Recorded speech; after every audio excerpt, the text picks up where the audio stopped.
खुद से हार जाऊं वो अलग बात है, खुद से हार जाऊं वो अलग बात है, वरना झुकने वाला मैं इंसान नहीं हूँ, वरना झुकने वाला मैं इंसान नहीं हूँ। कह दो मुसीबतों से कि बदल दे अपना राह, कह दो मुसीबतों से कि बदल दे अपनी राह, क्योंकि रुकने वाला मैं इंसान नहीं हूँ, क्योंकि रुकने वाला मैं इंसान नहीं हूँ। नमस्कार दोस्तों, आप सभी का हमारे YouTube चैनल पर स्वागत है। अगर आप आज हमारे YouTube चैनल पर पहली बार आए हैं तो चैनल को सब्सक्राइब और ये जो पास वाली घंटी दिखे इसे जरूर दो, जिससे आने वाली वीडियो की नोटिफिकेशन आपको सबको सबसे पहले मिलेगी और वीडियो को भी सबसे पहले देख पाएंगे। दोस्तों शुरुआत करते हैं।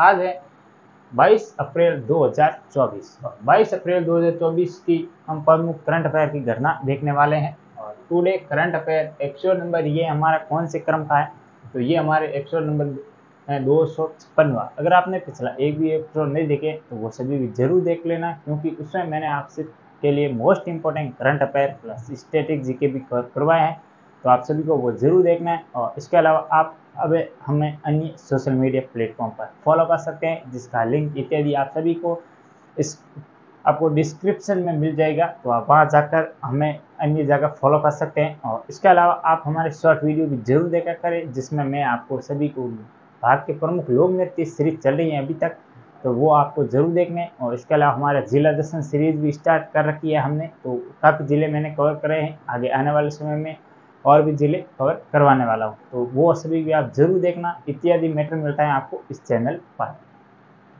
तो इस वीडियो के अंदर अब हम विश्व, भारत और राजस्थान, इन तीनों का तो मैं बताने वाला हूँ आप सभी करंट अफेयर, प्लस मैं और बताने वाला हूँ जो स्टैटिक जीके होता है जो आजकल एग्जामों में देखा जा रहा है, तो वो भी मैं बताने वाला हूँ। तो आपको वीडियो अंत तक जरूर देखना है और वीडियो को लाइक जरूर करना है और ज़्यादा से ज़्यादा अपने दोस्तों को शेयर जरूर करना है। तो ये शुरुआत करते हैं। आज का पहला क्वेश्चन है, मोस्ट इंपोर्टेंट होने वाला है और अपने नोट्स में ये नोट्स जरूर बना लेना। हाल ही में भारत ने किस देश को ब्रह्मोस सुपरसोनिक क्रूज मिसाइल मतलब ब्रह्मोस सुपरसोनिक क्रूज मिसाइल को भेंट किया है या उसे पहली खेप भेजी है? ऑप्शन ए वो है रूस, ऑप्शन बी है वो है फिलीपींस, और ऑप्शन जो सी है वो ईरान, और ऑप्शन डी है वो है नेपाल। तो किस देश को हाल ही में ब्रह्मोस सुपरसोनिक क्रूज मिसाइल को मतलब पहली खेप भारत द्वारा भेजी गई है? तो ये भेजी गई है फिलीपींस। ये समझौता लगभग 2021-22 में हो रखा था और अब जाकर ये पहली जो खेप है ये मतलब इस फिलीपींस को मिली है, तो ये भी आपको ध्यान रखना है। और कौन सी मिसाइल है? तो ब्रह्मोस सुपरसोनिक मिसाइल है। थोड़ा सा ब्रह्मोस के बारे में जान लेते हैं। ब्रह्मोस ब्रह्मोस दो शब्दों से मिलकर बना है ब्रह्मोस, जिसमें एक का है ब्रह्म का अर्थ होता है ब्रह्मपुत्र नदी और मोस का अंदर होता है मोस नदी। ब्रह्मपुत्र नदी है ये तो भारत में प्रवाहित होती है, अब सभी को पता होगा। और मोस नदी किस देश में प्रवाहित होती है ये आप मुझे अभी कमेंट बॉक्स में बताएं, क्योंकि ये नदी के नाम पर ही इस मिसाइल का नाम रखा गया है। कौन कौन से देश इस मिसाइल के निर्माण में शामिल है? तो एक तो भारत है और एक है रूस, ये भी आपको ध्यान रखना। भारत और रूस दोनों ने मिलकर ये सुपरसोनिक क्रूज मिसाइल है इसका निर्माण किया गया है। और इसके अलावा ये कैसी है? सुपरसोनिक क्रूज मिसाइल है। सुपरसोनिक किसे कहते हैं? जो होती है जो एक लगभग एक महाद्वीप से दूसरे महाद्वीप तक जा सकती है, उसे सुपरसोनिक मिसाइल भी कहते हैं, ये भी आपको ध्यान है। और इसके अलावा थोड़ा सा ईरान के बारे में बता देते, क्योंकि ईरान का नाम है तो इसकी राजधानी है वो है मॉस्को। मॉस्को इसकी राजधानी है। और इसके अलावा यहाँ की कौन है राष्ट्रपति? तो वो हैं कौन है? रूस के 5वीं बार राष्ट्रपति बने हैं पुतिन साहब, ये भी आपको ध्यान रखना है, पुतिन। और इसके अलावा आप मुझे ये बता दूं, राजधानी का नाम मैंने बता दिया। और यहाँ पर चलती है रशियन रूबल, रूबल ये यहाँ पे रूबल है यहाँ पर जो करेंसी, तो ये भी आपको ध्यान रखना है। और वो मैंने क्वेश्चन जो ये मोस्ट नदी ये किस देश में प्रवाहित होते हैं यह मुझे कमेंट बॉक्स में बताना है। और इसके अलावा फिलीपींस मैंने आपको बता दिए, राजधानी आप मुझे कमेंट बॉक्स में बताओ, कमेंट करें राजधानी का नाम क्या है। और इसके अलावा ईरान की राजधानी वो है तेहरान, तेहरान। तो ये भी आपको थोड़ा सा ध्यान रखें, ईरान की राजधानी तेहरान। और नेपाल की राजधानी वो काठमांडू। और नेपाल में ही स्थित है विश्व का सर्वोच्च शिखर जिसका नाम है माउंट एवरेस्ट, जिसकी ऊंचाई 8,848.86 मीटर। तो ये भी आपको थोड़ा सा ध्यान रखें। तो ये है इस क्वेश्चन के बारे में प्रमुख मैंने बता दिया। अब आप मुझे ये बताना है जो अग्नि मिसाइल है ये किसकी मतलब क्या वो सरफेस से एयर टू एयर है या सरफेस टू एयर है या सरफेस या एयर टू सरफेस है, ये मुझे बताना है। अग्नि है, क्योंकि अग्नि ये इनके अभी 5वां संस्करण आ चुका है अग्नि का। और इसके अलावा PATNA पटना क्या है, तो ये 5 मिसाइल हैं।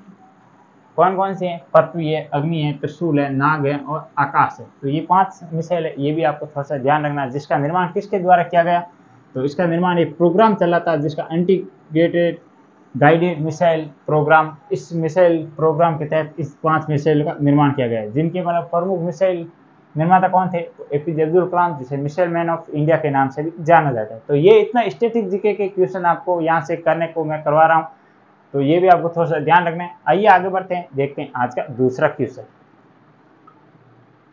पूर्व लहर अभ्यास का आयोजन किया गया, मतलब किस सेना के द्वारा ये हाल ही में एक पूर्व जो अभ्यास है, पूर्व लहर अभ्यास, इसका आयोजन किया गया। ऑप्शन ए है वो है नौसेना, ऑप्शन बी है थल सेना, ऑप्शन सी है वायुसेना और ऑप्शन डी है वो है भारतीय तटरक्षक, मतलब इंडियन कोस्ट गार्ड। तो कौन सी है, तो इंडियन नेवी द्वारा हाल ही में ये एक अभ्यास का आयोजित किया गया जिसका नाम क्या रखा था, पूर्व लहर अभ्यास। ये भी आपको थोड़ा सा ध्यान रखना है। और इसके नेवी का मैंने कल काफ़ी कुछ डिटेल से बताया था, क्योंकि इनके अगले महानिदेशक नियुक्त होने वाले हैं। तो आप मुझे कमेंट बॉक्स में बताना अगले महानिदेशक कौन बनने वाले हैं, क्योंकि इसका जो पिछले जो लास्ट डे का वीडियो था उसमें मैंने काफ़ी डिटेल से आपको बताया था इन सेनाओं के बारे में। आज हम थोड़ा सा हटके कुछ बताने वाले। और इसके अलावा इसका दिवस मनाया जाता है, वो मनाया जाता है नवंबर 4 को। ये भी आपको थोड़ा सा ध्यान रखना। थल सेना प्रमुख कौन है थल सेना के, तो थल सेना के हैं मनोज पांडे प्रमुख है, ये आपको ध्यान रखना है। और दिवस मनाया जाता है 15 जनवरी को। 15 जनवरी को आर्मी डे मनाया जाता है, ये भी आपको ध्यान रखना। और वायुसेना प्रमुख कौन है, आर हरि कुमार, ये भी आपको थोड़ा सा ध्यान रखना है। और कब मनाया जाता है वायुसेना दिवस, तो एयरफोर्स डे मनाया जाता है 8 अक्टूबर को। तो ये भी आपको ध्यान रखना है। Fly the touch in the sky, ये इसका ध्येयवाक्य, ये भी आपको ध्यान रखना। और तटरक्षक बल इंडियन कोस्ट गार्ड, इनके कौन है निदेशक, ये आप मुझे कमेंट बॉक्स में बताना। इनके निदेशक कौन है, इंडियन कोस्ट गार्ड या इंडियन तटरक्षक। इनका क्या काम होता है कि जैसे मान लो ये भारत का मैप है, तो इसके अलावा ये जो सीमा है और ये सीमा है, इसकी रक्षा किसके द्वारा की जाएगी, तो इनकी रक्षा कोई पुलिस द्वारा या किसी अन्य सैन्य बल द्वारा नहीं की जाती, क्योंकि इसके लिए एक अलग ही से भारत में सेना का गठन कर रखा है जिसका नाम है इंडियन कोस्ट गार्ड या भारतीय तटरक्षक बल। तो ये आपको थोड़ा सा ध्यान रखिए, ये इसके द्वारा ये रक्षा की जाती है इनकी, और इत्यादि यहाँ से रिलेटेड जो भी गतिविधि होती है सब इनके अंडर में होती है। तो ये भी आपको ध्यान रखें। और इसके अलावा भारत में कुल थल सेना की कितनी कमानें हैं, इन पर मैंने एक शॉर्ट वीडियो बना रखा है। प्रमुख थल सेना जैसे वायुसेना की वायु सेना की अलग है, नौसेना की अलग है, इंडियन कोस्ट का अलग अलग जो थल सेना की जो प्रमुख मतलब कह सकते हैं स्थान है, वो मैंने बताया था एक वीडियो के अंदर, ये भी आपको ध्यान रखना है। और इसके अलावा इन तीनों सेना को सामंजस्य स्थापित करने के लिए मतलब एक पद बनाया गया भारत में जिसका नाम है CDS, combined defence services, CDS। और इसके बारे में मैंने कल आपको काफ़ी कुछ बताया था। प्रथम CDS कौन थे, भारत के फर्स्ट CDS, तो उनका नाम था शहीद जनरल बिपिन रावत। और इसके अलावा सेकंड जो CDS है वो वर्तमान में कौन है, तो वो अनिल चौहान, भारत में सेकंड CDS है, ये भी आपको ध्यान रखना है। और इसके अलावा आप मुझे ये बताना है कि इन तीनों सेना का जो सर्वोच्च पद होता है वो कौन सा होता है, तो वो होता है राष्ट्रपति। इन तीनों सेना का सर्वोच्च पद जो कि कमांडर और चीफ के नाम से भी जाना जाता है। तो ये इस सेना के बारे में अभ्यास के बारे में थोड़ा सा अभ्यास आया, तो कुछ और भी अभ्यास देख लेते। जैसे आज एक एग्जाम में पूछा गया खंजर अभ्यास किस किस के मध्य होता है, तो भारत और US के मध्य खंजर अभ्यास आयोजित होता है। इसके बाद काजिन भारत और कजाकिस्तान के मध्य आयोजित किया जाता है। हैंड इन हैंड भारत और चीन के मध्य आयोजित किया जाता है। और इसके अलावा सूर्य किरण भारत और नेपाल के मध्य आयोजित किया जाता है। और इसके अलावा देखें तो बंगो सागर भारत और बांग्लादेश के मध्य आयोजित किया जाता है। और इसके अलावा मित्र शक्ति ये किन के मध्य आयोजित किया जाता है, तो भारत और US के मध्य आयोजित किया जाता है। और इसके अलावा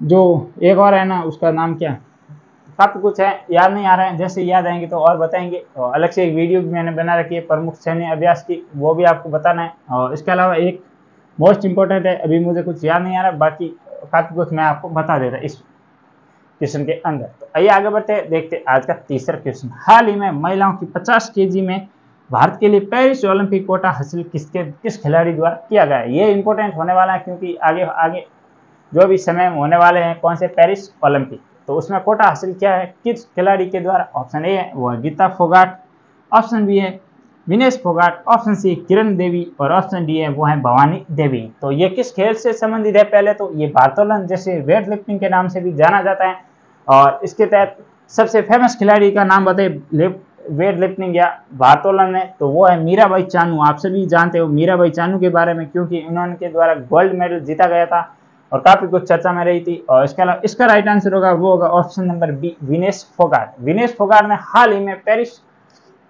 पेरिस ओलंपिक में मतलब कोटा हासिल कर लिया है और ये ऐसा करने वाली भारत की पहली खिलाड़ी बनी है। और कितने केजी है? तो ये 50 केजी के, ये भी आपको थोड़ा सा ध्यान रखना है। और इसके अलावा आपको ऑप्शन में डी दिखाई दे रहा है भवानी देवी, इसका संबंध किस खेल से है? तो भवानी देवी का संबंध है वो है फेंसिंग कहते हैं या कहते हैं तलवारबाजी, दो नाम है फेंसिंग या तलवारबाजी। और ये किस राज्य की है? तो ये आप मुझे कमेंट बॉक्स में बताना है भवानी देवी का संबंध किस राज्य से है। और गेम मैंने बता दिया है तलवारबाजी या फेंसिंग। अन्य थोड़ा सा खिलाड़ी की बात करें तो हाल ही में एक नाम काफी चर्चा में दिखाई दे रहा है और एग्जाम में आ भी सकता है, शीतल देवी महाजन का। और इनका संबंध किस खेल से है? तो ये है जो पैरा आर्मलेस खिलाड़ी है, भारतीय पहला तीरंदाजी और इन्होंने हाल ही में मेडल जीता है। और इसके अलावा ये किस राज्य से संबंधित है? तो वो है जम्मू कश्मीर से। तो ये भी आपको थोड़ा सा ध्यान रखें क्योंकि इनको दिया गया है 2023 का अर्जुन पुरस्कार। और इसके अलावा आज के एग्जाम में एक और क्वेश्चन पूछा गया था जिसका नाम था मतलब जो सात्विक चिराग शेट्टी और साईराज के किस खेल से संबंधित है, ये भी क्वेश्चन आ चुका है। ऐसे क्वेश्चन भी देखने को मिलते हैं जैसे एक तरफ खेल और एक तरफ खिलाड़ी दिए जाते हैं, तो ऐसे क्वेश्चन भी हम शामिल करते रहेंगे। तो ये तो थे कुल आज के 3 क्वेश्चन। वीडियो कैसा लगा मुझे कमेंट बॉक्स में जरूर बताना। वीडियो को ज़्यादा से ज़्यादा लाइक और चैनल को अभी तक आपने सब्सक्राइब नहीं किया तो वो भी जरूर करें। आज के लिए इतना ही, कल फिर मिलेंगे इसी जोश और जुनून के साथ। तब तक के लिए जय हिंद जय भारत।